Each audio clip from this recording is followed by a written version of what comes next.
जे प्रमोद बर'नि दैदेननाय जि सरकार थामहिनबा इउपिपिएल हान्जाया बे 5 बोसोराव 3 बोसोरनि खावसेल'सो मोजाङै खामानि मावनो मोनदों।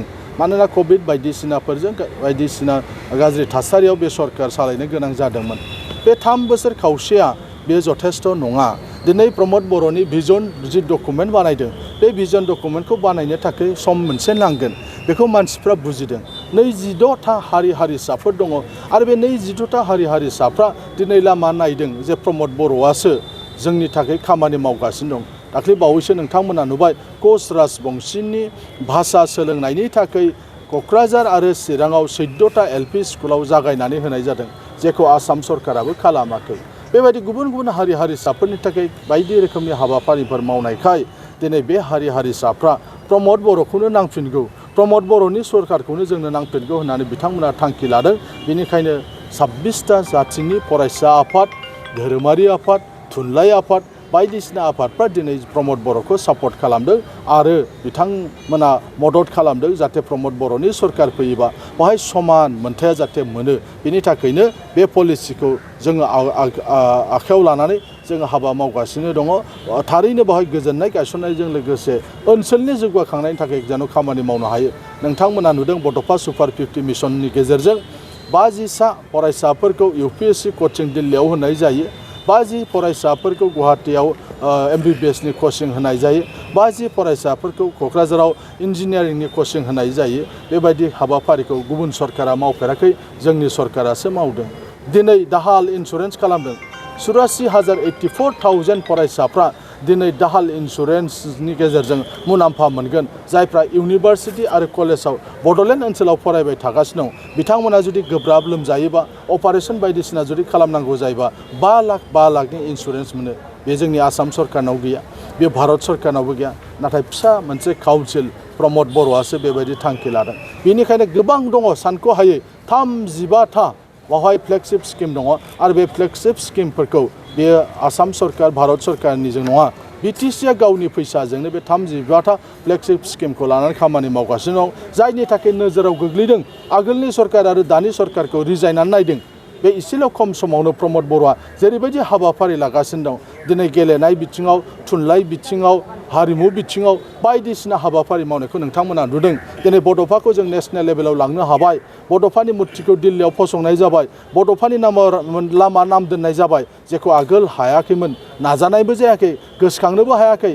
आसामनिफ्राय नैथि सुबुं बड'फा जायनि मुङाव लामा दोननाय जादों दिल्लीयाव, जायनि नामाव दिनै मुसुखा फसंनाय जादों। दा बेफोरखौ नुनानै बर'नि हारिनि गोरों गोरा मानसिफ्रा, गोदान जोलै मानसिफ्रा, जायफ्रा आगोल गुनु पार्टियाव हाबा मावाखै, बेफोरबायदि मानसिफ्रा मोजां मोनदों जे गमामायैनो सरकार मोनसे सालायबाबो दिनै बे सरकारा बर' हारि जौगानायनि थाखाय खामानि मावनायखौ बावगाराखै, बर' हारिनि खामानि मावनायखौ सिगाङाव दोननानै सरकार सालायगासिनो दं। बिनिखायनो दिनै जोंनि बर' हारिनि गोरों गोरा मानसिफ्रा दिनै UPPLखौ मदद खालामदों। हाबाखै हाबनाय नङा थगायबाय होन्दोंमोन। दिनै गहपुरसिम सिमाया लावबाय। एबारनि बिसायख'थियाव गहपुर, बिश्वनाथ, सनितपुर साब डिभिजननि मानसिफ्रा दिनै भट होगोन। मोनथाम समस्तियाव रौता, धोनस्री आरो दिनै हरिसिङा, बे मोनथाम समस्तियाव बिथांमोना भट होसिगोन। मानो हाबाखै जाखो?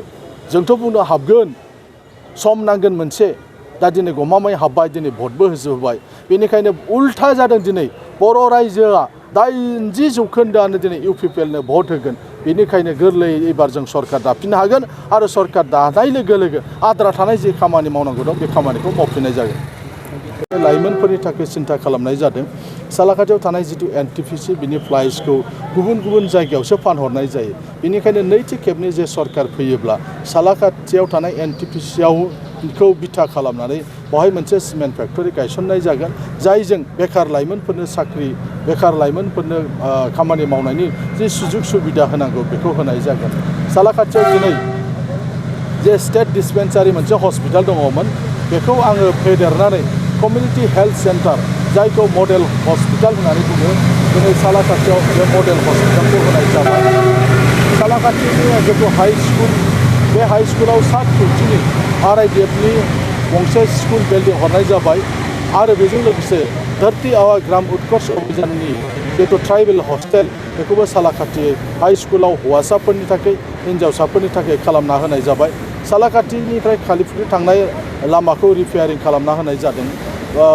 दिनै फुकागावनि जे लामा बेखौबो रिपेयारिंनियाव हरनाय जाबाय।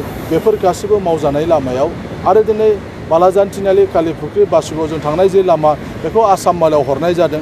सामफुर दैमायाव ब्रिज जागोन। बेबायदिनो खुरसाखाथि निउ बासबारि धोरोमपुर बे मोनथाम जायगायाव दिनै साब हेल्थ सेन्टाराव गायसननाय जागोन आरो बेफोर गासैबो टेन्डार जागासिनो दं। मोनब्रै सावस्रि बिफाननिफ्राय फैनाय जे हस्पिटाल दिनै स्कुल लामा बायदिसिना सालाकाटिनि समस्थियाव जोङो मावगासिनो दङ। सालाकाटिनि 50%आनो आंनि 30 नं क'क्राझार समस्थियाव गोलैयोमोन। बेवहाय गोबां जौगाखांनायनि हाबाफारिखौ थांनाय 4 बोसोराव आं मावबाय थादों आरो आसामाव डिलिमिटेसन जानायनि उनाव सिडलिनिफ्राय जेफोर ओनसोला आंनाव फैबाय बेयाव बोसोरसे आं खामानि मावनो मोनदों। बेनिखायनो बे बोसोरसेयाव लामा दिनै हरनाय जाबाय। गंथाम लामा हरनाय जादों।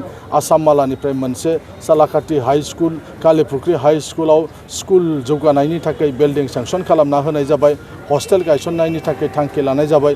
बायदि रोखोमनि हाबाफारिफोरखौ मावदों। बेनिखायनो नुदों जे UPPLनि जे MLA बिथाङा बे समस्थियाव गोबां खामानि मावगासिनो दङ। बेनिखायनो दिनै गुबुन दोलोआव थानाय मानसिफ्राबो दिनै लोब लोब फैनानै UPPL दोलोआव सामफ्रोमबो हाबगासिनो दङ। बेखौ नोजोर होनानै दिनैसिम जोंनि जे पार्टिनि जे सोद्रोमा साननाय बे सोद्रोमा साननाया दासिम 26,000निबो बारा जानानै दं। बेनिखायनो सालाकाटि समस्थियाव देरहानो थाखाय जेसेबां भट नांगौ बिनि बारा जों दा जोंहा सोद्रोमाफोर दङ।